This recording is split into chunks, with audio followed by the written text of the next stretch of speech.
All right, everyone. Good evening and go blue.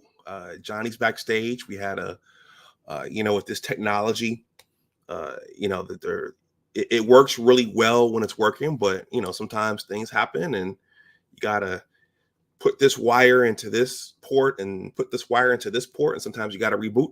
Anyway, we're here. So I haven't live streamed in a while.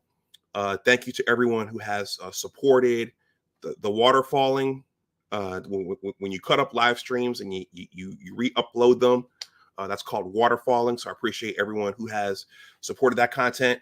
I want to thank everyone who subscribed to the channel. When you say you're hosting Johnny Olden, folks come flock to you. So thank you to everyone who subscribed today. Antoine, I was at work looking at some of the stuff you shared in the Twitter group. And so I think we're all ready to rock and roll here. So I'm going to play the no, Antoine, it's just been busy. I'm trying to finish my book up. I got the day job. There are personal commitments. You're going in and out of town. So I've just been kind of jammed up with a lot of things. So, but I wanted it to come back and do something live. I've been trying to get Johnny for a couple of weeks and he emailed me back. So we agreed on a date. And so here we are. So I'm going to play this intro and then I'm going to bring Johnny up and we're going to talk about Team 145 and what Johnny saw in the spring game and what we might see in 2024. So let's go blue, and I'll see you on the other side of this intro. Please smash that like button Please smash that like button, everyone, on your way in, no matter how long you stay, and also consider subscribing to the channel if you're not subscribed. All right, I'll see you on the other side. Oh, yeah. I'm always watching their stuff just to laugh at them or whatever, since we beat them, another year of trash talk. But, yeah, they're the host of the podcast, Nevada Buck. I know Antoine knows him. They're all rooting for Bama. They've turned into, like, Bama fans now. He hesitates, you know what I'm saying? And playing that linebacker spot, you can't hesitate. You have to fly and just go. Pretty much. I mean, that's any position. You can't hesitate on the field because the game moves so fast. If you hesitate, you blew the play. Like that Marvin Harrison drag that he hesitated. Like, you got to go on and attack him. I'm kind of numb to it at this point because we can't control it. You know what I'm saying? Like, that's his choice. That's his life. We can't control it. We're having the best seasons that we've had in 20 years or something. So I'm just kind of numb to it. I mean, it's annoying just because Ohio State fans and our rivals, they go crazy about it. You're losing your coach, Harbaugh's leaving, he's going, and then he comes back and then we stomp a mud hole in him, and then they back. He's gonna leave. He's gonna be suspended. He's gonna leave, and then, but it bothers me a little bit. But we can't really do anything. So I'm just numb to it at this point. I mean, I would say it doesn't hurt recruiting, but it does because all the other schools are saying, Do you know if Harbaugh will be there? Do you know if he'll be there? So that's the downfall of it, is recruits. But short yardage, Tavir Dunlap, I'm not sure if he's a powerful back like that. I heard on the radio, I forget who it was, but he was saying Alex Orji. I love that.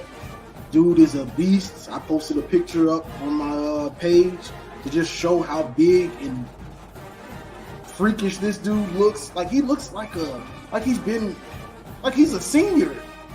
Like, you just got on campus. This dude is freaking huge. But yeah, I'm hoping they give him the short yardage, but we'll see how that goes. But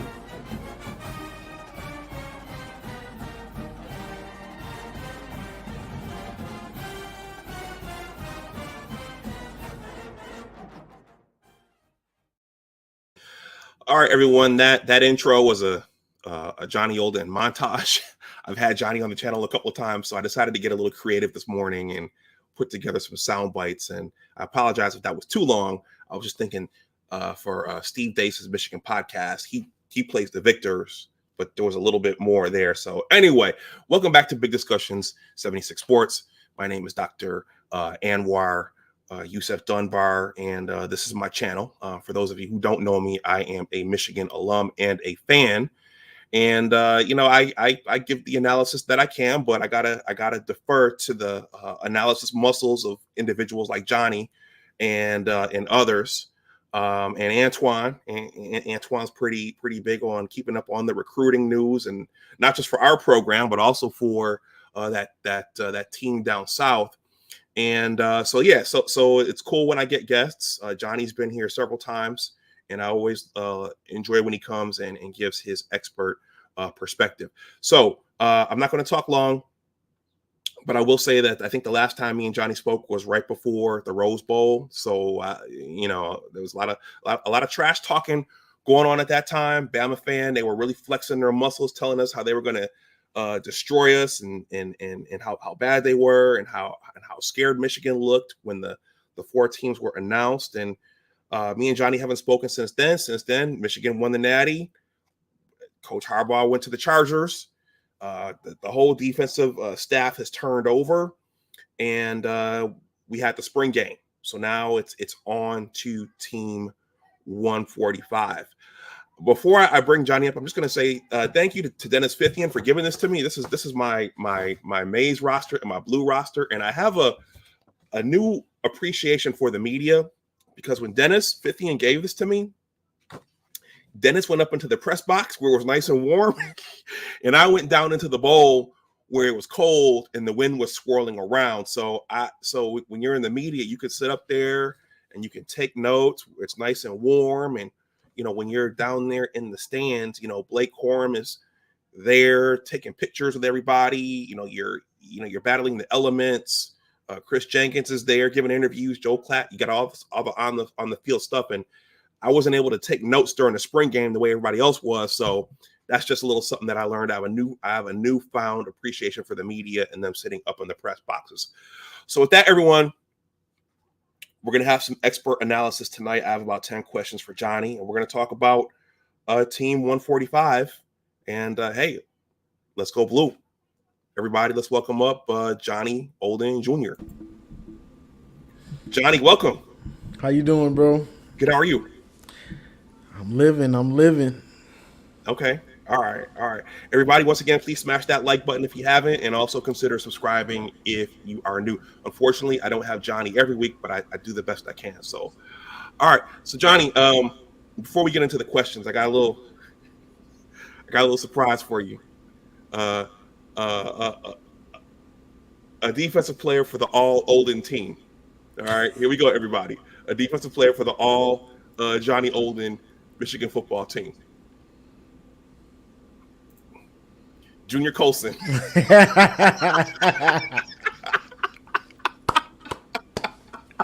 Okay. So everybody, we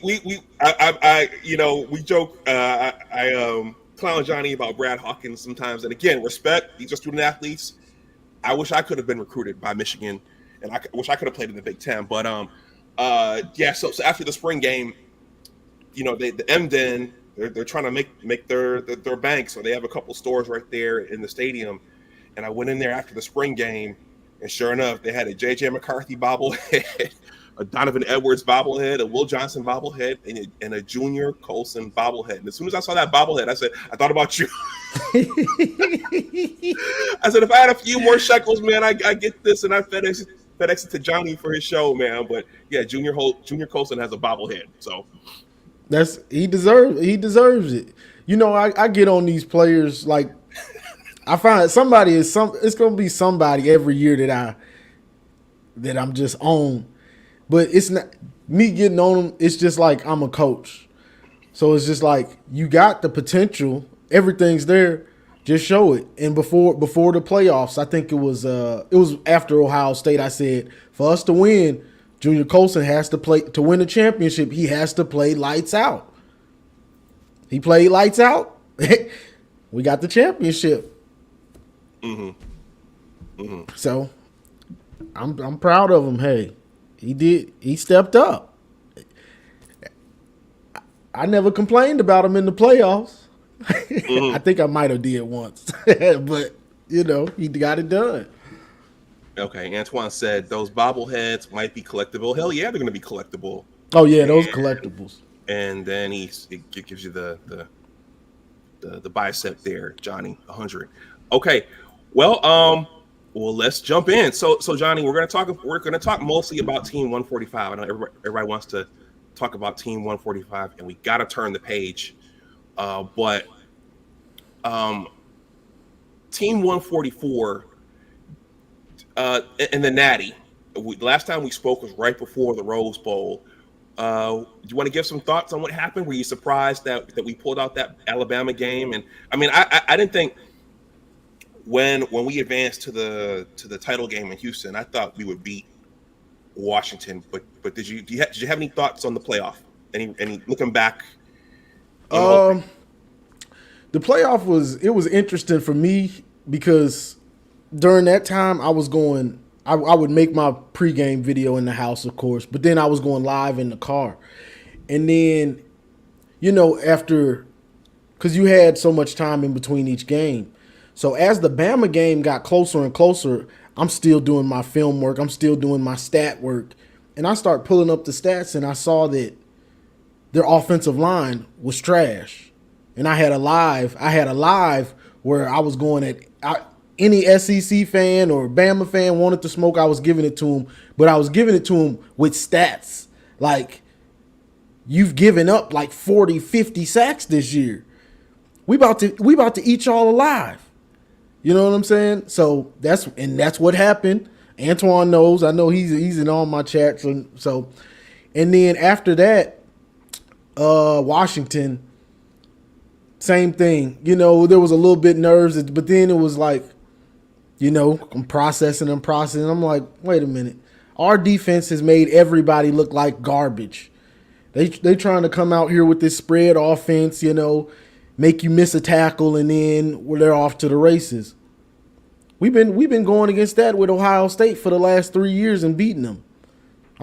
So by the time the game got around, I think I did 2 lives, and I was confident in both that it was probably going to be a controlled butt whooping, and that's what it was. So my playoff picks went real well. Okay, yeah. Once Donovan broke off those 2 runs, I said, okay, we're in good shape. But there were a couple throws that Michael Penix Jr. missed. Yeah, he missed. Roma Dunze was wide open.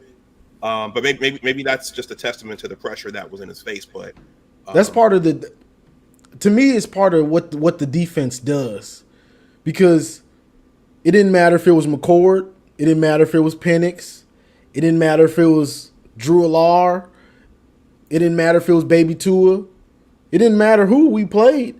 They all look like trash for the most part. All of their numbers are bad numbers. If you just saw, okay, who is this? All of them have mediocre numbers against Michigan, whether they were a top quarterback or the bottom ones, their numbers were horrible against us. But the defense creates so much confusion for the quarterback. He doesn't trust what he's seeing. So he might have somebody wide open, and he doesn't trust himself to go through his reads. Or if he does have somebody open, now here comes the pressure, and he has to. So the defense creates so much confusion, it just makes all of the quarterbacks look average. At least last year it did. Mm-hmm. Yeah, it's just too much confusion for him. Okay, I'm going to read Antoine's comment here. He said, to be honest, I thought we would beat Alabama, but I didn't think our defense would destroy him like that. And if it wasn't for those special teams turnovers, it wouldn't have been close. Yeah, I agree. I think the Samaj Morgan fumble, the missed field goal, and we were fortunate with that Jake Thaw. He almost blew it. Fielding there at the end. But yeah, if not for those, then the game probably wouldn't have been that close. No. And the defense play lights out. I was just looking at the algorithm keeps sending me replays of the game. that tackle, I think it was Josh Wallace. I mean, all four of those plays in overtime were clutch, but that Josh Wallace, Isaiah Bond tackle when That Miller tackle on threw the it to the corner, four. yeah, and they wrapped him up, and 2 and 3 guys pulled him down. I thought that was a huge play. Yeah, all those. He played big, and he forced that fumble on Milrow too. Okay. All right. So turning the page. So some Buckeye fans are still clamoring and still hoping for the title to get ripped from us. Have you heard the same things? And would it bother you if the Natty, got taken away? I'm looking at you, Alex, out there. I'm looking at you, Buckeye Alex. Do you hear that stuff? The Buckeyes will, until the NCAA comes out and basically gives us whatever slap on the wrist or hammers us, whatever they're going to do, they're going to be saying that until the end of time, because that's all they can hold on to. You guys cheated. It's going to get vacated. That's all they can hold on to, because when you watch the games and what happened on that field, it ain't nothing for them to be happy about. You haven't won the Big Ten in 3 years. Michigan went to the playoff all 3 years, and we just won the Natty. It ain't nothing for them to be happy about. You see, they getting happy about what you call it now, off-season signings. We got Will Howard. Okay, we got Judkins. Oh, all right. They excited about that. They think they won a championship in the offseason.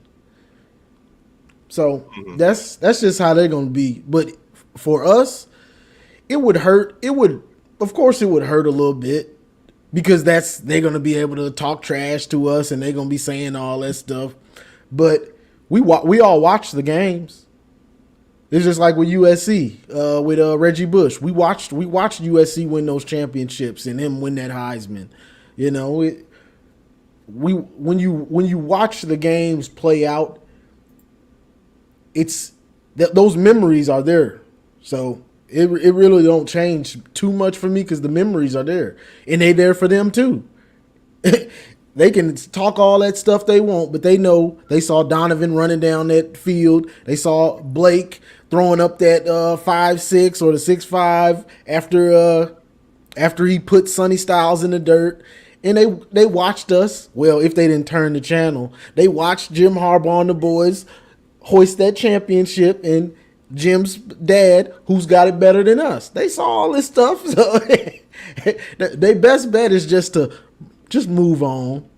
Move on. Yeah. And even after all of the allegations, and when Partridge when Partridge bowed out and all the stuff, after all this the stuff, we still beat them. So we still beat Penn State, we beat Maryland, and then we beat them. So whatever the team was allegedly doing, they didn't need it against Ohio State this time. Man, that team was so focused. They weren't gonna let anything hold them back. That team was just too battle tested and too focused and too on a mission to let anything stop them. Mm-hmm. Okay. So let's talk about the coaching hires first. So shout out to Antoine. I think the program responded perfectly by bringing in Wink Martindale. So the rationale was we have to preserve the scheme. We have to keep the same scheme to keep the current lineup of players that we have in house. So Antoine, I was watching.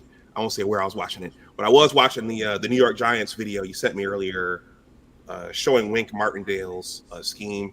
Should have watched it a couple months ago. I've just been busy multitasking. Are you happy with the approach and the rebuilt coaching staff, Johnny?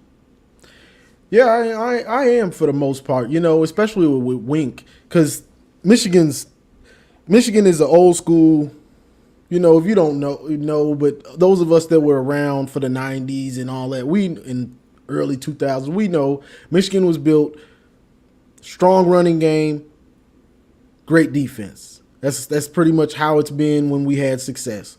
So you wanted to keep that defense, whether it was you lose Jesse Minter, You lost Mike McDonald, you get Jesse Minter, same guy, same scheme.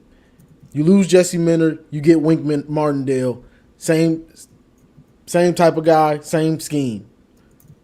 Because if when you bring on new coaches and they have a total different philosophy, you're gonna have growing pains. And with us losing so much on offense, this wasn't the year to have growing pains on defense. It would get bad for us. Because even if it's a good scheme, if you got players that don't know what they're doing, they're still trying to learn the scheme, they're going to make mistakes, and they're going to make them consistently.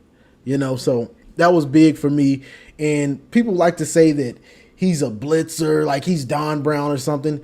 He's not that. He's not. One, our scheme is.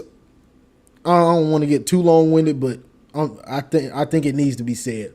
One, our scheme is different. Don Brown had little defensive linemen. That's something that he wanted. Small defensive linemen with a safety up there, the Viper. So just that alone, we're running the 3-4 with the big nose tackle, your big ends, and then your linebackers. It's just a total different scheme, and he's not going to be blitzing crazy like that unless he has to. That's something you do when you have to, or if you see, they can't handle it, so we're going to blitz them all night.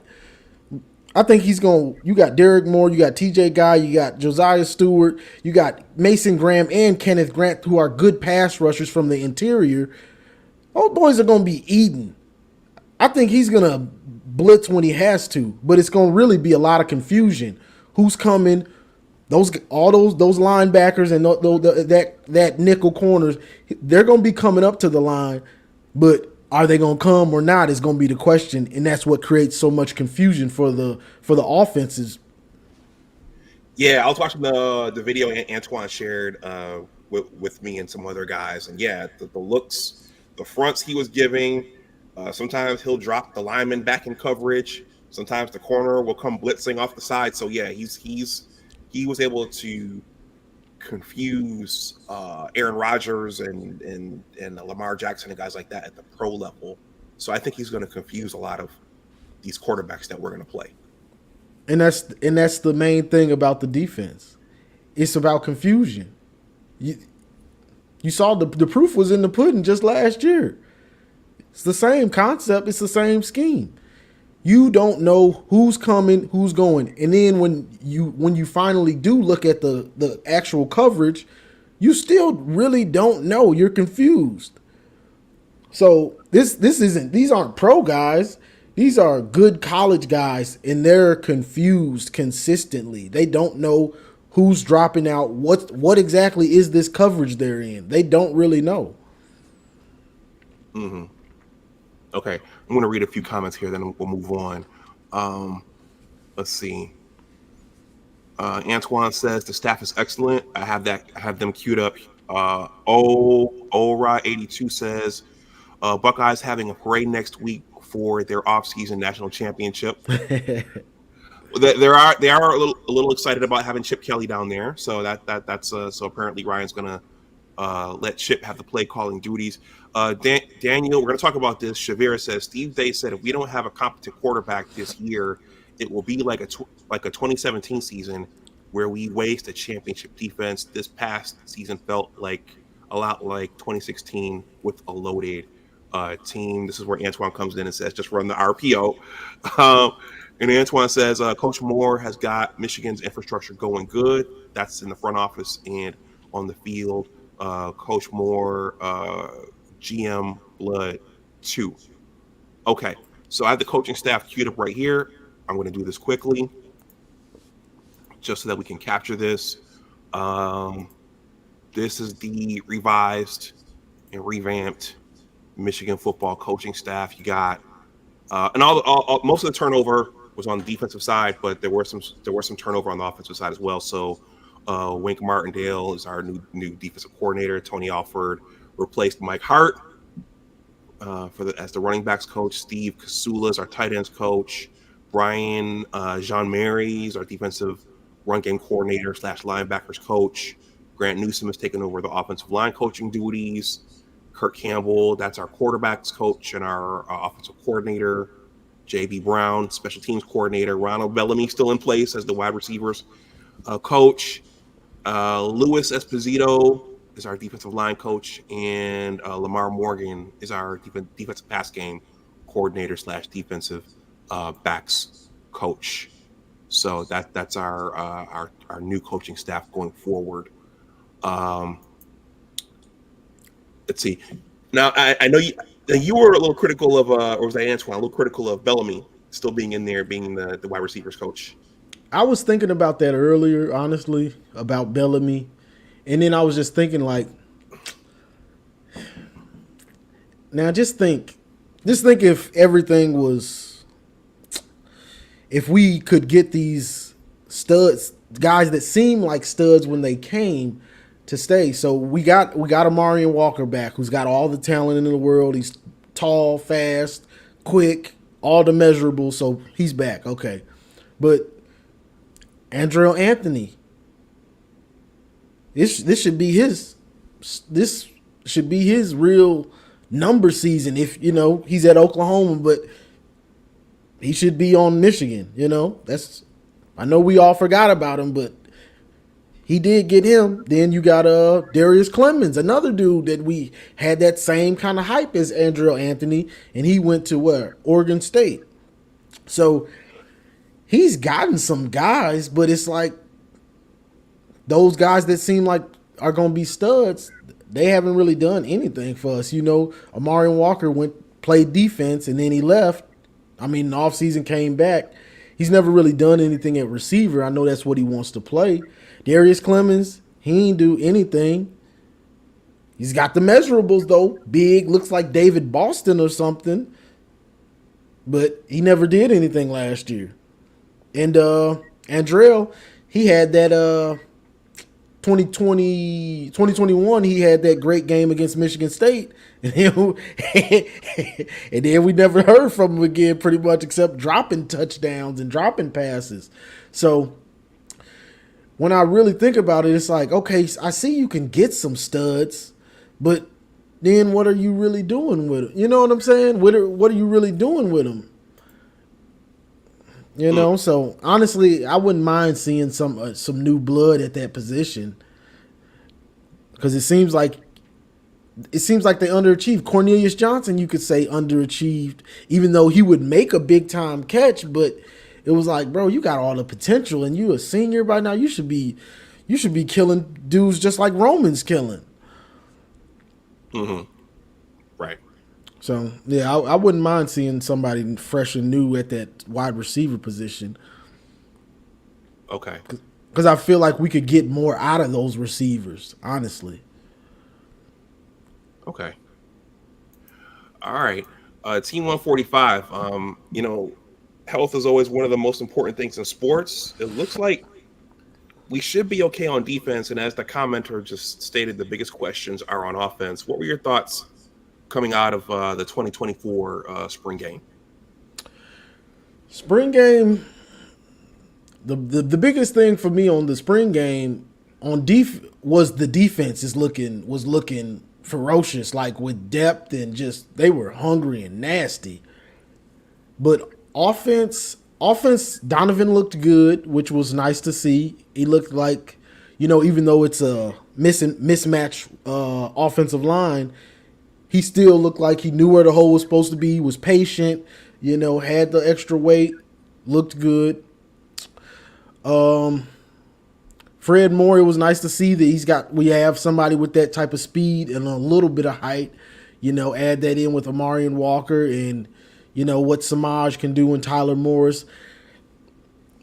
The receivers, we have something at receiver, but I think people forget that we're Michigan. We don't need all them great receivers, do we? We want all those receivers out there so they can block. Man, we got a stud blocking over there, and a stud in the slot blocking. That's all they gonna do for the most part, really, is block. So I feel like we have enough in some of these portal guys that we're getting at receiver, and getting Amarian Walker back. That's gonna help, because we're gonna use the tight end. We're gonna use Colston a lot. So I think the biggest question, and we all know it for offense, is how good is this offensive line really going to be? Because the spring game can't tell you too much because they're mismatched offensive line. And who's this quarterback? Is to me it's a 2-man race for the most. Well, I guess I got to throw Davis in there too. To me, it's Orgy's job to lose with Tuttle and then probably Davis Warren, because Tuttle, just because he's been around so long, he's actually started. He's gonna be in the mix somewhere. Like, if you guys are looking horrible in practice, you would think that Tuttle is probably looking consistent the most. You would think, but he hasn't been at practice. He's been hurt, so he hasn't been practicing. So, how far behind is he? That's a question too. He might be too far behind to catch up. So Okay. those are the questions to me. To me, it's Orgy's job to lose. That's what I'm hearing, and that's what I'm thinking. And Donovan came out, what was that, last week or a couple weeks ago, and was sounding like Orgy was the number one guy.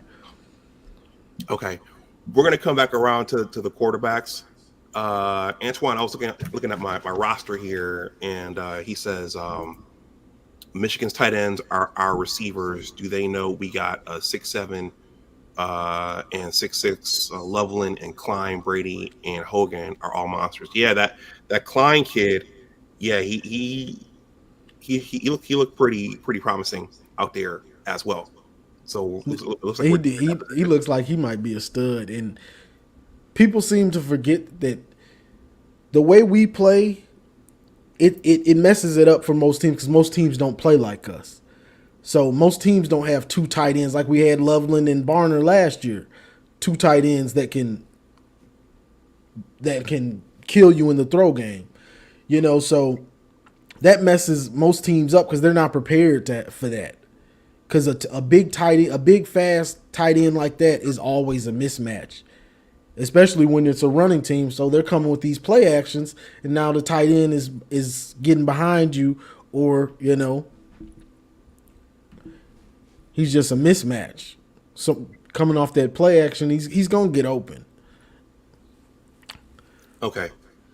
So the defense. So it looks like we feel pretty good about the line and the defensive backfield, but you had some choice words over the years for Junior Colson and at times Michael Barrett, but you sound pretty bullish on Ernest Hausman and Jay Sean Barham. So you think those guys will step up and fill in that part of the defense, and they'll be able to cover that middle space?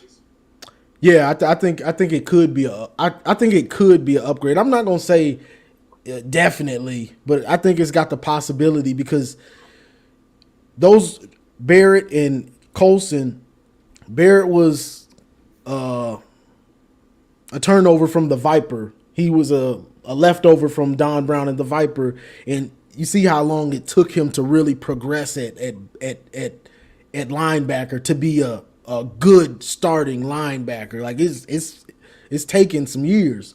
So him not being a true linebacker, Junior Colson being a true linebacker, but he doesn't see the game. He didn't see the game like a true linebacker. He wasn't like a read and react missile type linebacker, that old school middle linebacker for Michigan.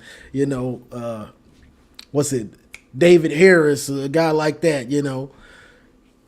So these dudes, Hausman and Barham, these guys are true linebacker. Barham's a missile.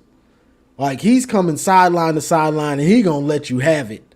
He not hesitating. Like Junior Colson would hesitate sometimes and kind of like he didn't want to make a mistake, or maybe he didn't know where he was supposed to be. Barham, he's not doing that. He sees ball, he going to get ball. Same with Hausman. These dudes are true linebackers that understand the linebacker position. So they're sideline and sideline. These dudes are going to be flying around, and they're going to be laying some wood. So it's possible that you say, oh, man, you losing these guys that have been around for so long. Yeah, but you're replacing them with guys. Hausman was in the rotation last year. If you don't know him, you really didn't pay attention to Michigan like that. Like I watched, Menace to Sports, and Zach is like, who's this Hausman guy? You wasn't paying attention. That's why you don't know him. Who's this Barham guy? You don't pay attention. That's why you don't know him. He was starting for Maryland last year. So you talk about who is this guy? Well, if you just look, that's where he came from. He was starting for Maryland. He got an interception on JJ last year. He's the one that intercepted him before half. So it's not like we're getting guys that didn't play or this is their first time starting. No, these dudes been around and they ready. It's their turn. Okay. Yeah, Jayshon Barham, 6'3", 248. Yeah, Ernest Hausman. Where is he? 6'2", about the same size. True, like old school Michigan linebackers. Yeah, 6'2", 237 pounds. Yeah, those guys. Yeah. Okay. Antoine says, ask Johnny, did he get a chance to check out the little ducklings like I asked him to? I don't know what that means, but I don't know he's talking about Oregon. He's talking about Oregon's line is small. I still haven't checked. I'm gonna do that when we get off of here, bro. I'm gonna do that when I get off of here. Okay, we're gonna go through the schedule before we wrap up. Gotcha. So the running game. So Donovan in the spring game, he had that really good. It looked pretty much like his two runs against Washington and then also against Penn State, where he started up the middle and then he bounced it out. So Donovan will be our lead back, and he probably should have a good year now that he's going to get the majority of the carries. He's due for it. He got humbled last year. Sometimes we all need to be humbled, as long as you learn from it, and get better, So I'm expecting him to have a big year, Keep your head down. He's trying to be a leader, trying to lead. We're losing leaders with JJ and Blake being gone. I like what I hear out of Donovan. He knows he got humbled last year, and he's putting in the work to have a good season. Get better. Get better. All right. So let's go back to the quarterbacks. So Alex Orji. Okay. So yeah, 6'3". I mean, I spent so much time looking at JJ over the last 2 years. I didn't really notice the way you did. But yeah, 6'3", 236 pounds. So he's built just like Hausman and Barrow. Orji is built like that dude. I think Orji's built like we all would, being men. We like, man, that's how I want to look. No Diddy or whatever. I'm just saying, like, dude is just 6'3" and he's just chiseled. Like, there's no fat. He's just cut up and big though. It's not like he's a skinny, lean build. I'll run you over with no doubt. I will run you over. He's built like that. So that's the big thing with me. Orji, I think his potential is so high that I think as an offensive coordinator, you're like, man, if I can find the right plays in the right scheme to build around this dude, we might have something just legendary. Because he's just such a freak athlete, and the way he's built, I think any offensive coordinator is going to salivate like, man, what can I do with this guy? Especially at Michigan, because we want to run the ball anyway. So I think that's the infatuation with him. Okay. Yeah, and I think obviously the spring game wasn't a true representation of what he could do, because just touching the quarterback was considered a tackle. So if he's actually playing through all those plays, then yeah, we're going to see something a lot different in the fall, assuming he becomes QB1. Yeah. That's what it looks like, And we saw him in a few plays. We saw him in the most important games of the season. We saw him against Ohio State, Bama, and Washington. So I think Moore's been I think he's been kind of like, okay, this dude is a freak. Like, what can I do with this guy? Got to get him on the field. And every time he's gotten on the field, he's pretty much made something happen. So we'll see, can that, okay, going from you're in for a play or two, now you the starter. I think the big question is how many passes can he complete consistently? That's the question everybody wants to know.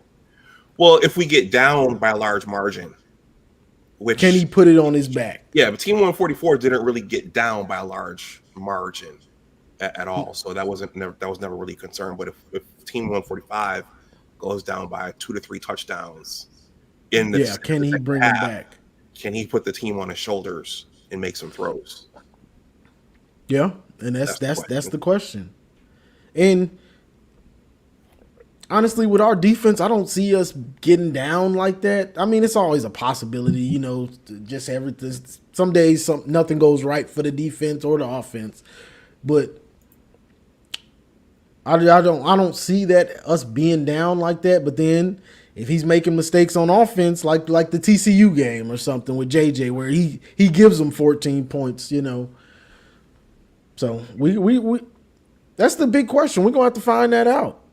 Nobody knows for sure, except the coaches, and even in practice, you only know so much, because when the lights come on and it's live, because you know quarterbacks aren't getting hit in practice, so you almost don't know how much this dude really can do until the lights are the brightest, and it's put up or shut up time, you know. Okay. But I think everybody's expecting him to be QB1, especially after what Donovan said recently. Yeah, I don't. To me, maybe Tuttle might have had a chance. I think he just missed too much time in spring. Like, he missed like all of spring.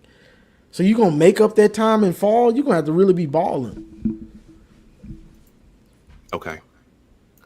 All right. Antoine says, teams are going to have trouble dealing with that RPO watch, and it's going to free Donovan up like crazy. We're going to be running a lot of the Ravens games in Eagles schemes. I think if Orgy's a starter, which we're expecting, I think that grinded out game plan, it's gonna be hell on some of these teams. When it starts really, and when it's working, it's gonna be like, man, when is this game over? Like, I'm tired of playing these dudes. Mm-hmm. Okay. Now, before we move on to the schedule, I wanted to capture this, the guys we got in the transfer portal. So I'm going to sprint through this really, really quickly. So it looks like this Ricky Johnson kid, Samaj Bridgman,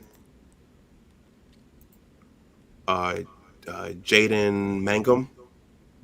Oh yeah, he's a stud. Wesley Walker. I like what they did in the portal. He's like a stud too. Okay, and I watched Sam Webb's interview with this kid right here, Amir Hall. From the FCS school. Yes, I watched some of his highlights, and he's got everything you would want in the corner. Honestly, you just got to see. All right, is he going to transfer to the Power 5 now? Okay, let's see now. Okay, so I'm looking at this. So this Samaj Bridgman, we lost him to Michigan State. He never played though, so I didn't know. Okay. I couldn't tell you anything about him. Okay. So, and it looks like we got Amarian Walker from Ole Miss, and then this CJ Charleston kid. And some people don't like that Amarian came back, but to me, it's like he left for a few months and he's back. It's almost like he wasn't even gone. Like, we need him. He knows he made a mistake. He's back. Now let's go. Let's see what you can really do. You're not playing defense. You're back at wide receiver. You got all the measurables. This your time. So let's do it. Okay. Maze Madman says, "You've got the king in the north on dope." The king in the north. You know, some dudes that made a podcast and took my King of the North. I started that. Is that right? I Wow. named the podcast Kings of the North. Kings in the North, bro. Come on. You know I made that. Hey man, it's the YouTube streets. I guess unless you copyright it, someone's gonna borrow it. Okay. Antoine says the linebackers left because of Sullivan killing people. They know they're not going to get any playing time over him. Okay. So we're gonna move into the last part of this. I was looking at videos earlier, and I was watching a Buckeye channel, and we all know that Ryan Day kind of departed from what made Urban Meyer's teams successful. You think Sharon's going to stick with the pound it out, pound them into submission run game, and then throw the ball off the pass game? You think he's going to stick with that?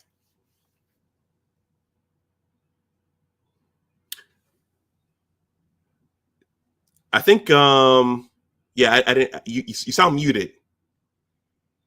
Try to unmute.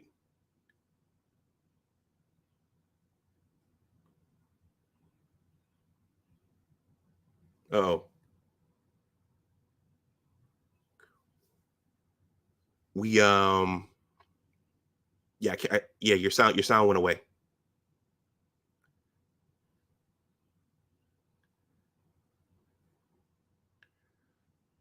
In the meantime, Antoine says, yes, Moore's going to stick with the running game and sprinkle in that RPO.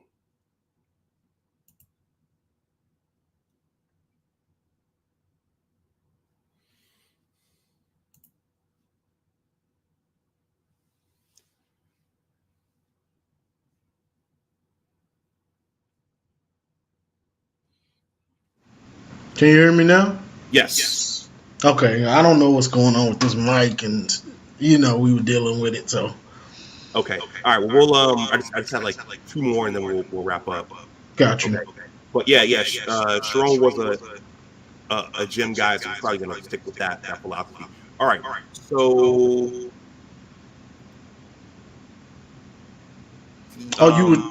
You were talking about stick with the same run it down your throat game plan. Yeah, because we know Ryan Day deviated from what Urban was doing. Yeah, I think Sharon is a Jim Harbaugh disciple. I think Jim Harbaugh was really his mentor. So I think that's what he wants to do. Like similar to like the Penn State game. It's going bad. Well, okay, that's fine. We're gonna keep running. We'll run it 30 straight times. Like I think that's just him. I think he's the smash. That's him. He wants to run the ball, and I think we're gonna continue to do that. We're gonna run it down your throat and play action off of it a little bit, and hit you with a trick play here and there. I think it's gonna be kind of just like Jim Harbaugh was still here. Okay. Maze Madman says, I would love to have both you gentlemen on my channel in the future. Okay. Yes, sir. Yeah. Let me know. My analysis game isn't as strong as Johnny's, but I'd love to tag along. And Kenneth Joyce says, copyright your stuff, homie. LOL.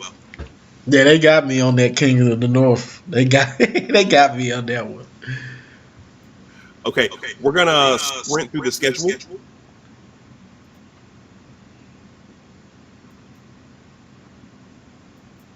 There's a slight feedback, Johnny. I don't with your adjusted settings, so you might want to mute when you're not talking. Okay, so we're just gonna sprint through this. I'm gonna go through the teams, and Johnny, where do you come back and let us know where you think the losses might come? I foresee about 3 potential, but we're in this 12 team format now. So as you described in your channel, no team really needs to go undefeated the way that they used to. Okay, so Michigan opens up with Fresno State. Okay, that should be a win. Then it's Texas. So Steve Sarkisian and Quinn Ewers. That Texas game is going to be interesting because Texas lost a lot. Texas lost their top 3 receivers, their top running back, top 2 D tackles, their top middle, the top tackler on defense, the middle linebacker. So Texas lost a lot too. Yeah, they got Quinn Ewers, and I think the backup running back came back, but they lost a lot too. So that's going to be an interesting game, honestly. And with the way our defense does these quarterbacks, it's going to be interesting to see can Quinn Ewers, can he handle it? Okay. Johnny Antoine, we've got a little group over on Twitter, and Antoine, he's got all the links and all the info. He says, "Hey Doc, ask Johnny, does he have a Twitter handle?" I have one, but I'm rarely on Twitter, bro. I honestly, I don't even understand Twitter all the way. I'm still trying to figure Twitter out. Okay. Antoine says Texas has gotten weaker up the middle, and that secondary is undisciplined like always. And Sarkisian is like Franklin, you make stupid decisions. Okay.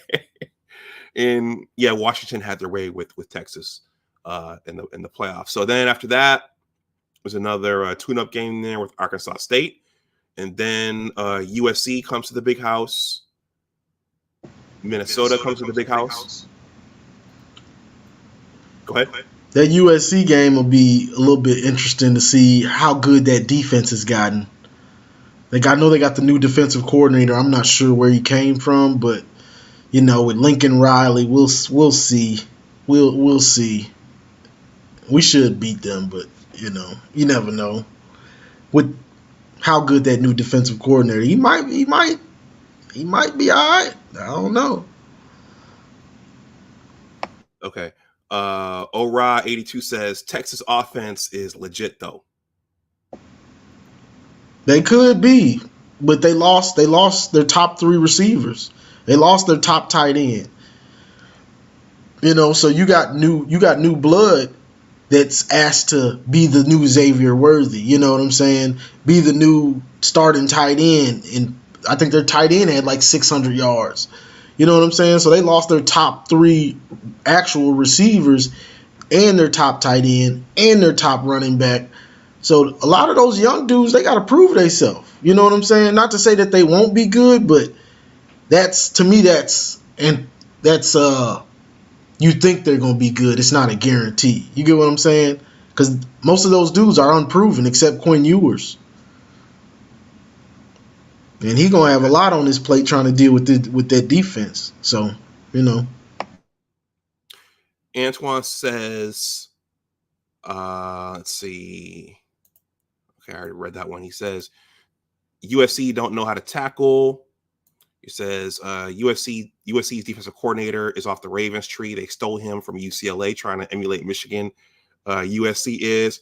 Taylor Walston, welcome. He says he is all right. He came from UCLA, and his daddy used to be the head coach of the Chargers. And Ora82 says USC probably do we have to play defense? Okay, let me finish sprinting through this. So after USC, the Wolverines host USC and Minnesota. Okay, and then I was looking at this earlier. The Wolverines go out to Washington, so a bit of a rematch. I might try to hit that one. Go out to the Northwest. Afterwards, the Wolverines host. They go to Illinois. The Wolverines host Michigan State. They host Dan Lanning in Oregon. That's going to be another big game. I don't like that Michigan State game before that Oregon game. Because even though Michigan State's probably going to be trash, it's still a build-up because we hate them and they hate us. So it's still a build-up before that game, and then you got Oregon right behind it. I don't like that. I do not like that. Okay. Let's see. The Wolverines go out to Bloomington. They host Northwestern.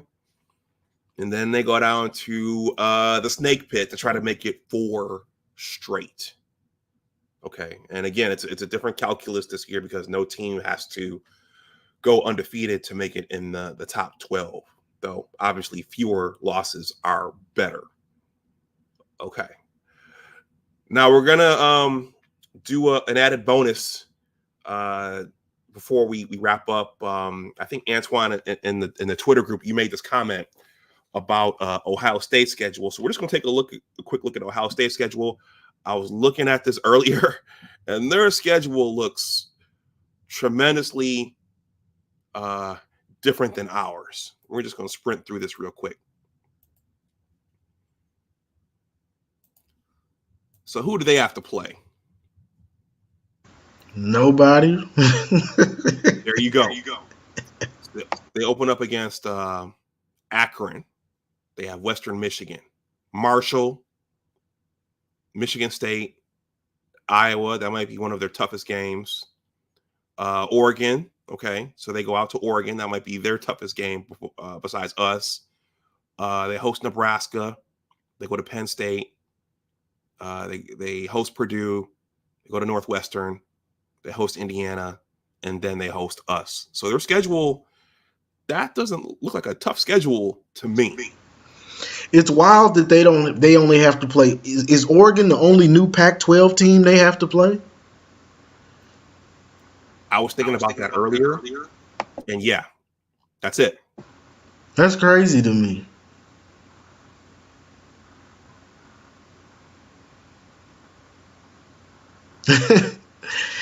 It looked like they got Oregon as a out of conference game in that. Like they scheduled that like from 2021 when they had them. Like they just scheduled that as an out of conference with this. Nothing but Big Ten teams. So their schedule is easy. I mean, ain't nothing you can say. I was talking to somebody about it on my page, and they were, we got to play Nebraska. Like Nebraska, bro, get out of here. So that's what you say, trying to make your schedule sound good? Don't forget we play Nebraska. Come on, bro. Like, you know that's not a tough game. If you struggling with Nebraska, you probably got bigger problems. Is the way Michigan and Ohio State are built now. You struggle with them, you probably got a bigger problem. And come on. What are we talking about? The schedule is easy. What they got: Penn State, Oregon, us, pretty much, and that's pretty much it. Iowa, maybe. Iowa's offense is it's probably going to be abysmal again. So it's really Penn State, Oregon, and us. They got 3 games. Right. You know, I was going to say, if Nebraska had a different quarterback in there last year, they would have beaten Colorado. But then, as the season went on, we saw that Colorado wasn't as tough as we all, as they were made up to be earlier on in the season. So, so that'll be interesting. But I gotta see it. I gotta see Nebraska. People have been hyping them up for some years. I got to see it. I got to see them. You know, they field some all right defenses, but that's only one side of the ball. You know, I do remember them last year. Almost they had Colorado, but Colorado was really garbage. If we want to be real about it, they weren't good. You know. Okay, everybody. Johnny Olden. Johnny, thank you for coming. Johnny, do you have any parting thoughts? I'll probably ping you again right before kickoff. I appreciate it. I appreciate y'all joining. Don't forget to like, share, subscribe to the good doctors page, and we're gonna be. It's almost time. Like the season is coming up fast. It's coming up fast, and we're gonna be turning up with live call-in shows and the videos. I'm gonna try to put more clips. Try to turn up a little more with more clips and things like that. Keep people more entertained. But we'll see how it goes because I work a lot. But we're getting ready for this 2024 season. National championship defense. Okay, Antoine says, "Hey Doc, forgot to talk about Michigan's upgrade in NIL."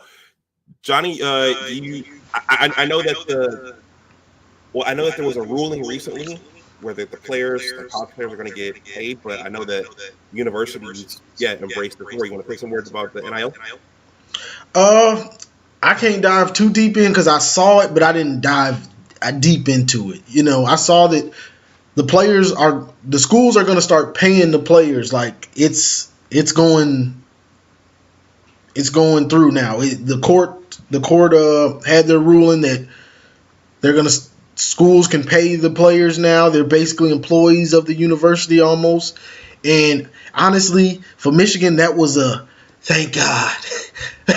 Thank God you finally put some rules in place, and each school's gonna have $20 million to divide up or to between the sports and then plus I guess your other NIL. But honestly, we needed that because we were still trying to play by the rules. We were still trying to play by the rules and not just hand out bags. So this couldn't have happened.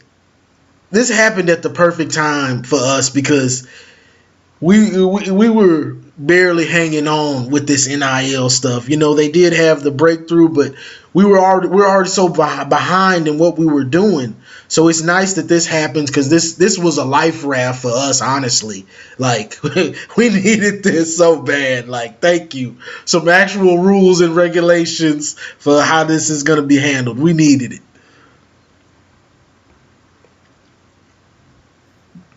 Okay, well there you go, Antoine. All right, everyone. I'm gonna wind the stream down. Yeah, Johnny, hold on for 1 second. Everybody, please like, share, subscribe. If you're watching on the playback and you want to make a donation, the super thanks is there, and my Cash App and PayPal. My Cash App and PayPal are below in the description box. Guys, I've been spending a lot of my time editing my book. Just really quick plug. It's a sports related book. It's in the comments. It's in the description box below as well. If you're a reader, please take a look. Please consider taking a look. I like sports stories. I read Mitch Albom's Fab Five. I read John U. Bacon's Michigan books. Mine is a basketball-related book, The Engineers of Western New York Basketball Story, Part 1. I'm going to self-publish that within the next 2 months. Please take a look. And I'm going to, I won't belabor that. If you read any of my content, I'm a writer. There's a newsletter in there as well. I'm not going to belabor that. Kenneth Joyce says cupcake. I don't know what that's referring to. I don't know if that's referring to the Ohio State schedule, but I think it's probably referring to the Ohio State schedule. But anyway, everyone. So I'm gonna wrap up. Everyone, have a good night. Thank you, Johnny, for being here. Everyone, stay safe out there. Go blue, and as always, remember that your attitude determines your altitude. Take care, and I will talk to you the next time. Thanks again, everyone. Peace.